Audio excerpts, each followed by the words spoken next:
Hey guys, I hope you're enjoying these videos with GeekDude on how to automate Chrome. Please make sure you like and subscribe and make some comments in here. We love hearing feedback of how it's helping people.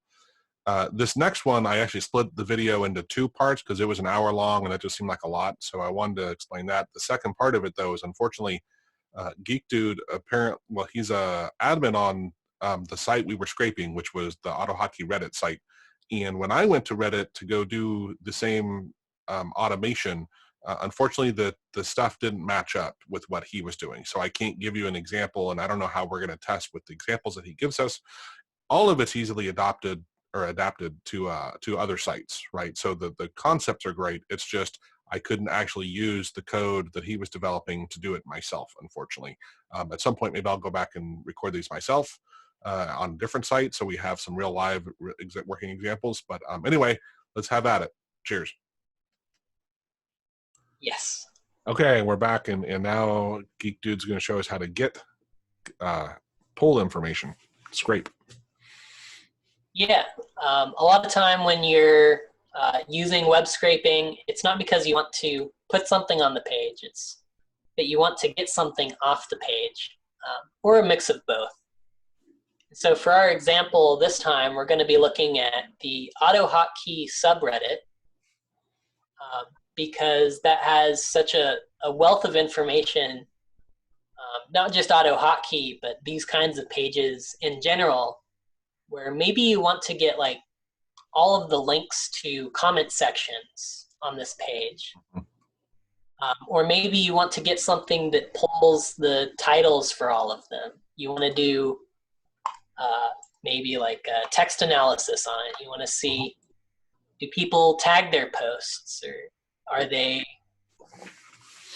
happy about what happens on here? Well, or yeah, you look at the text, see how many upvotes there were, and help you understand what is a good topic to post on. Oh, for sure. Yep. So our first foray here, instead of trying to get multiple things off a page, we're just going to pick one thing to get. Let's take a look over here in the sidebar and see if we can get at some of this data. We're going to inspect that and see what that HTML looks like. It's like we've got block quote sections for each little bit here, all combined into a larger group here. So if we copy the JS path to just one of these, let's see what Chrome has to say about that. It's decided to uniquely identify that we want this path. But if you look at here, pound form-t5_2, that looks like it was automatically generated. If we refresh the page, that might change. Meaning dynamically, that's what? Right, dynamically generated. Okay, yeah, obviously very bad. Yeah. Copied the wrong thing there. So if we do this again, yeah, so this bit here has changed from the last time we were on the page. So our strategy of copying the path to that isn't going to work this time. Instead, we're going. What's that, Joe? The way that's built, isn't it? Couldn't you just drop the beginning part and see if it's still connected? So start with the div, and then block quote, blah, blah, blah. Wouldn't that, I mean, you could try it, right? Sure. And that works but in this I know case. It may not be unique, right? I was just wanting to confirm that is possible. Yeah. So what this is doing, though, is checking for any block quote that's in two divs. Right. It looks like, in our case, that does uniquely identify it. But we're going to take a look at a more general approach for doing that kind of work. So looking back here in the HTML, we want, let's say we want to get everything in this block quote. We're going to need to identify that somehow. So we'll take a look at what's right above it we have a div with class MD. So if we do a search on the page, query selector all.md, we'll see how many things that returns. It looks like it just gets that sidebar. You might ask, why .md? Why not just MD or something else entirely? That's because this is a CSS3 or just CSS class selector. This page here on W3 Schools is a good resource. It's showing you all the different ways you can find things on a page. Here I've used .class. So selects all elements with class equals that. This was class equals MD. So .md. But sometimes you might just want to get it by, let's take another look at this page and see what else we can find. Yeah, this is where I love that IWB2 Learner tool with IE, that you can show the parent and easily kind of look at what's available. But yeah, it looks like there's another tag here that's hidden with the name thing_ID. It has this attribute name equals thing ID. If we look in our CSS selectors, we have an option here for selecting things with a given attribute. Attribute equals value. So if we grab that value, we can try that out. Name equals thing ID. And we'll see here that it gets one item, and it's that hidden input tag. Mm-hmm. So that's another example of a way you might find something on a page. Or right there. Sorry, I see right above that there's an ID, which to me are also really good to use. And just use both that ID and your tag. Is that what we were using, the tag? And then you're probably locked down, right? Yeah, and that's a great strategy most of the time. It's just this little dynamically generated bit that's throwing everything off today. So it looks like, at least in this case, .md for this MD class will uniquely identify our sidebar. So we're going to start with that code to get .md. And then let's say we want to just get this live chat section. There are a couple different ways you can do that, but I think our best bet is going to be grabbing it based on how far down in this list it is. So we'll want not the first block quote, not the second block quote, but the third block quote element. And the way you can, well, there are two ways you can kind of chain things together. The first is in the CSS selector, you can add a space and then put another selector. And now it'll find any block quote that exists in the tree below that .md. And that gets us a list of block quotes where we can just pull out the one we want. Mm-hmm. Or you can run another query. Uh-huh.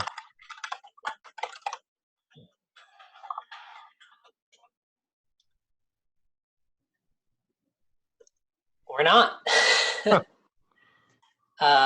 I see the problem. This returns a list of MDs. Oh, you need the, yeah. So let's query change selector all here to just query selector. To get the first one, right.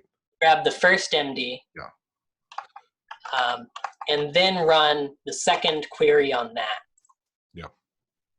And in this case, those are functionally equivalent.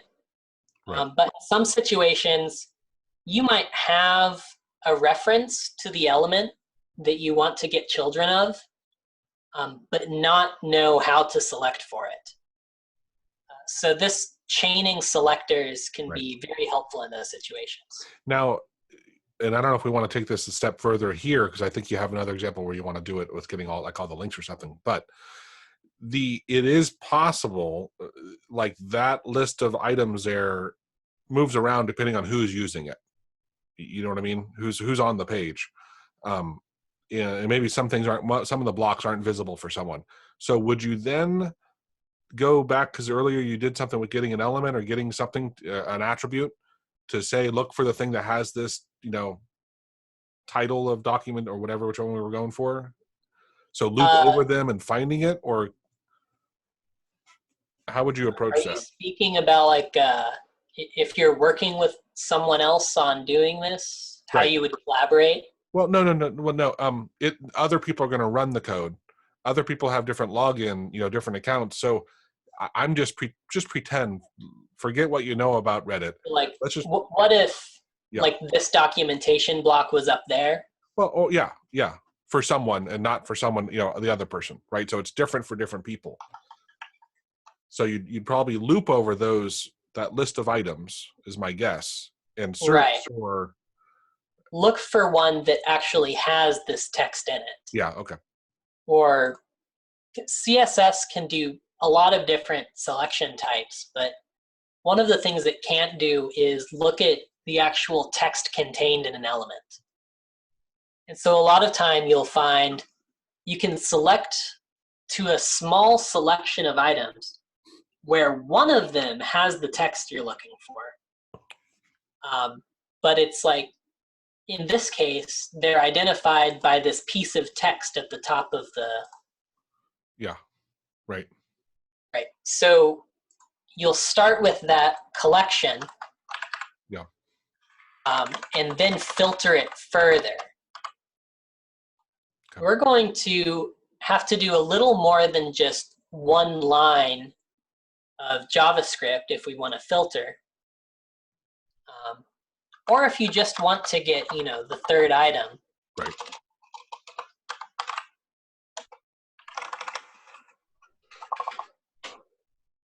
Third item from a list. And here's an important point. JavaScript lists are 0 indexed. The first item is 0. The second item is 1. The third item is 2. And so that's a stark contrast to AutoHotkey, where the first item is 1. In a loop, right? In a loop or in an array, an AutoHotkey array. Yeah. So that's an important point to keep in mind when you're working with JavaScript lists like these. They start at 0. So it's easy enough to just grab the third item. But if what you really want to do is grab the item that starts documentation, right, you're going to need a little more code than that. The simplest way is to set some variable to your collection here. And this is JavaScript, how you set a variable. Yeah. And then you can... Is it possible to zoom on that window at all? Oh, yes. Thank you. It doesn't be that big. There we go. Nice. You can set a variable to your collection there, and then write a little loop. Trying to think the best way to do this. There are like 50 different ways.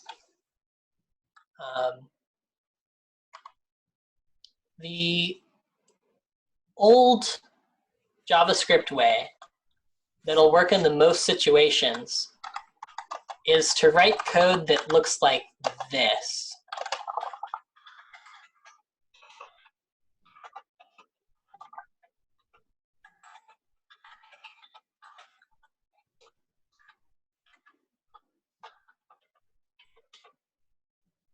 And so that goes through and accesses each item individually to where you can check on them. Right. But there's a newer way in JavaScript that will work in most situations where you won't even necessarily have to save a variable even.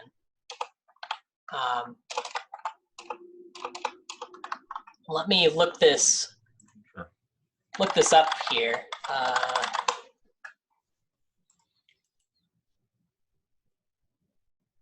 Array prototype filter.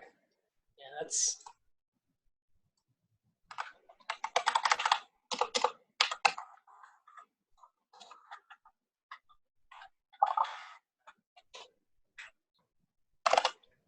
And so what this will do, if I've done my homework correctly,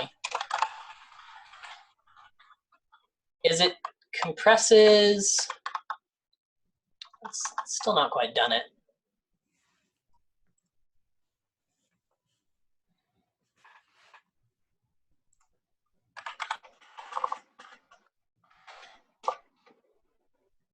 There we go. Is there a way to do that slower? Or not slower, simpler.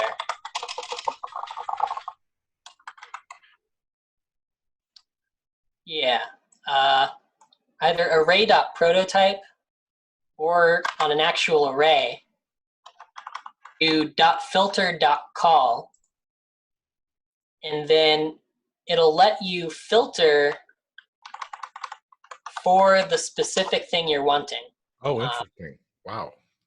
So I can put here e.inner text dot starts with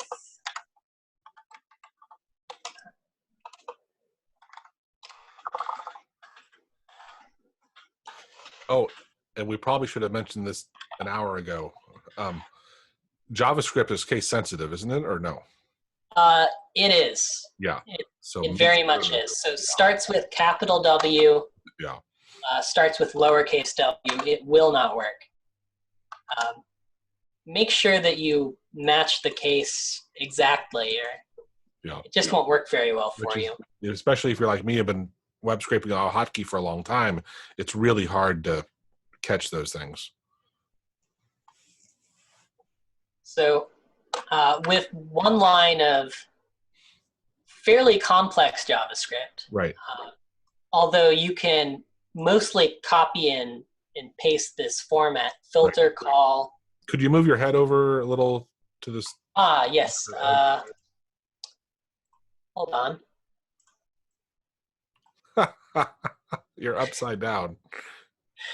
But your head doesn't go down. Yes, well, it's very tightly gelled, you see. That's fine. At least now everyone can see it. Yes, so some array .filter.call, and then you give it your general collection that's been compacted down to as precise as you can get. Right. And then this bit here, that starts the filter. And you can put whatever comparison you want in here. Yep. In this case, E will be the variable for the element you're comparing. So here I'm comparing if e.innerText, which will be a text representation of all of that. Right. Starts with the word documentation. Cool. And if we look at the result here, back to the console. If we look at the result here, when I mouse over it, it highlights that documentation block. So we know we've hit on the money there. Cool. And so filter returns a list of matching items. So you'll want to... it's still an array? It's still an array. So you'll want to break out that array, get the first returned item, and that gives you your element that you can finally pull data from. We don't have to do this, but I'm just curious. Let's say you didn't like this, but could you from JavaScript returned a pointer to the parent one, which is what you kind of started with in your first one with the MD block quote. And then could you have shoved that into an AutoHotkey object and then for looped over it or done something? Or you've hit on where we're going next. Oh, okay. Okay. So maybe what you want is to just grab it and then do some processing in AutoHotkey.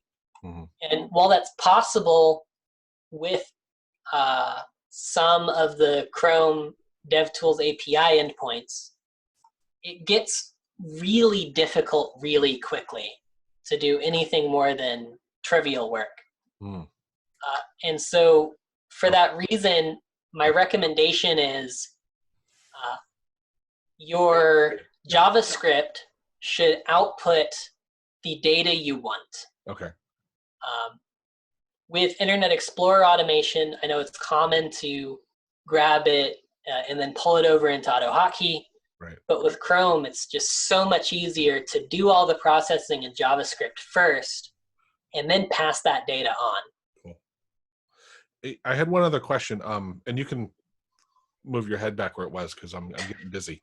Up above somewhere at some point, you ended your JavaScript with a semicolon, and yet more than often not, you're not doing that in the code that we're injecting. Is one way required or preferred? It's optional most of the time. Okay. If it's working without the semicolon, leave the semicolon off. Okay. We're not writing mission critical breaks if you look at it wrong code, or rather, we're not doing this in a kind of really strict corporate environment with all sorts of style guidelines. Right. Yeah. And actually, that almost right near where you clicked a second ago on that E, but to the left there's a comma. Is that similar to AutoHotkey in saying this is really the next line, or is it all one thing?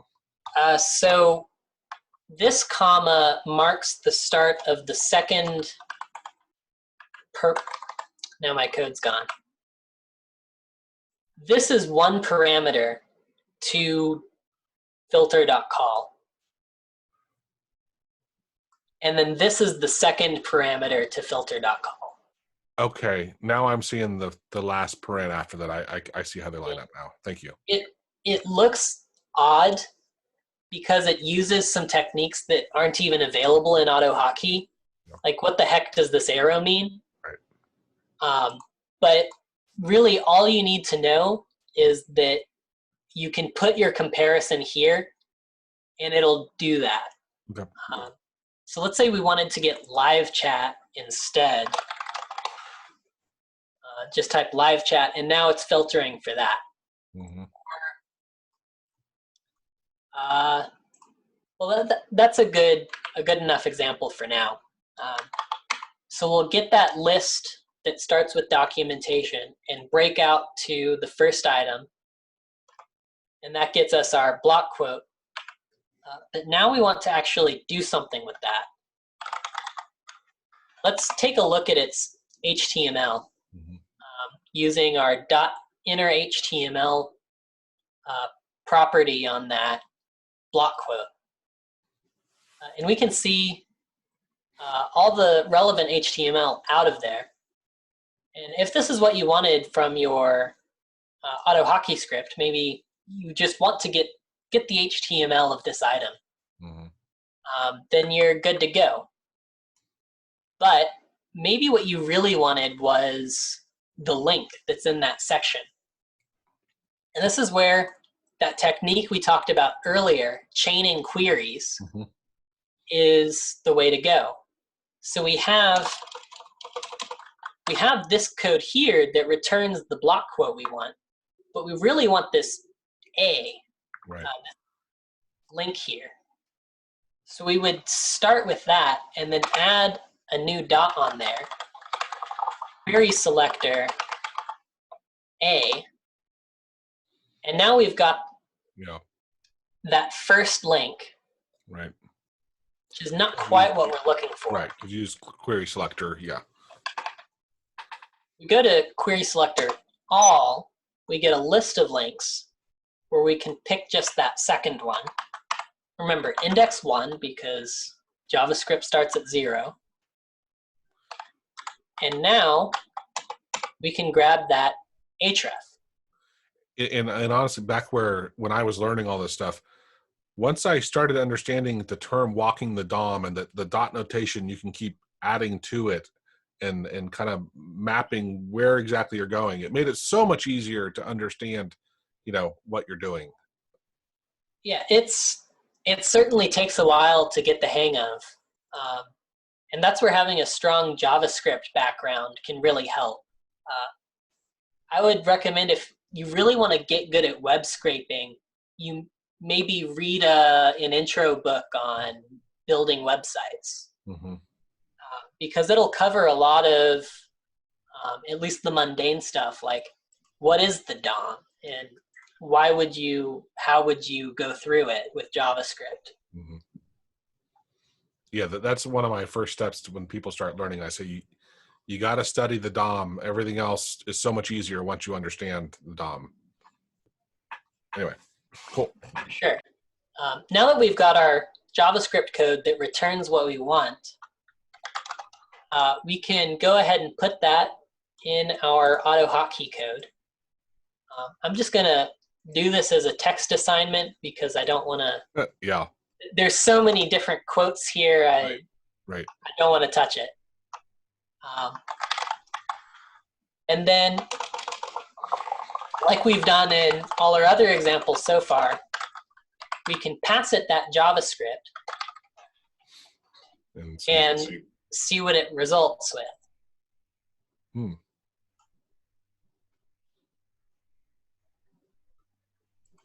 Let's see here. I think I see what our problem is. Our page title that we're calling for is not the page title of the page we want to automate. Yeah. Let's switch things up a little here and go for by URL.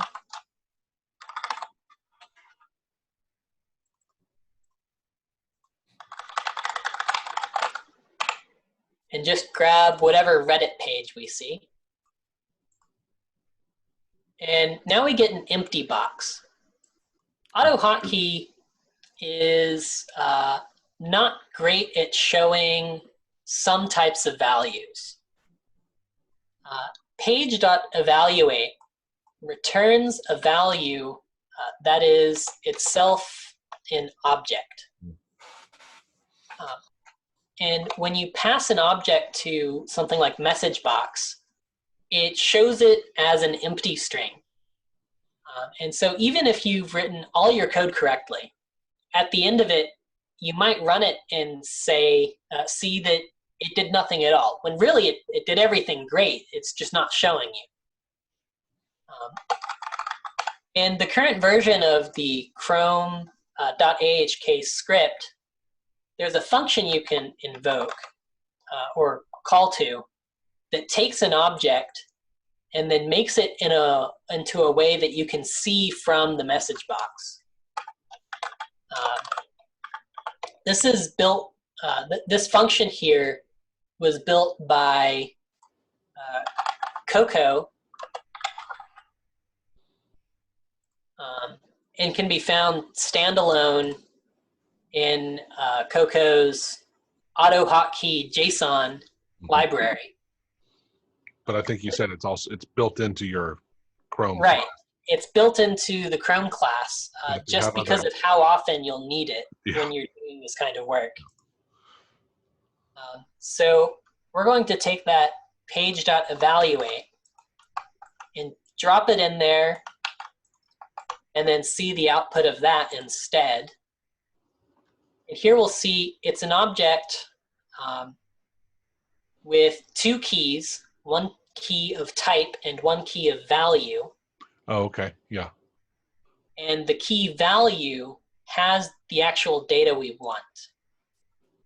So now that we know what we're looking at, we can drop that and just access value from that object. and get that URL.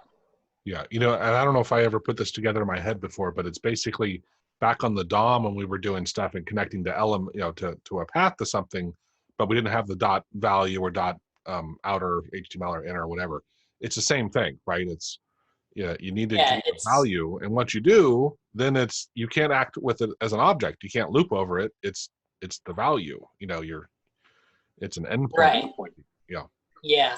Whereas when you're working with the DOM, you have this all this HTML to poke through. Mm-hmm. Here you have an AutoHotkey object to poke through. Right. So now that we've got our value, we can do whatever we want with that. We can put it into a variable and use it later. Yeah, you could get all the links and shove it into an object and do whatever with them. Yeah. Or, yeah, the world is your oyster at this point. You've gotten your data. Now on that one, you're using dot value. Do you ever need to use inner text, or is it always going to be value? So from what I've seen, page.evaluate, the endpoint that it hits always returns an object with a type and a value. Okay. So most of the time when you want to get something from JavaScript, you'll do page evaluate dot value. But that once in a blue moon where the type is important, that's available too. So that's grabbing just one item off a page. All right. Thanks for watching that. Hopefully you enjoyed all that stuff GeekDude was doing. Again, unfortunately, because of, I think GeekDude's an admin on that site, we can't apply it the way he was doing it. But maybe I'll make some for my own site or something. Anyway, I look forward to getting the next one out. Again, make sure you like, subscribe, and share this or talk about it. Thanks. Cheers.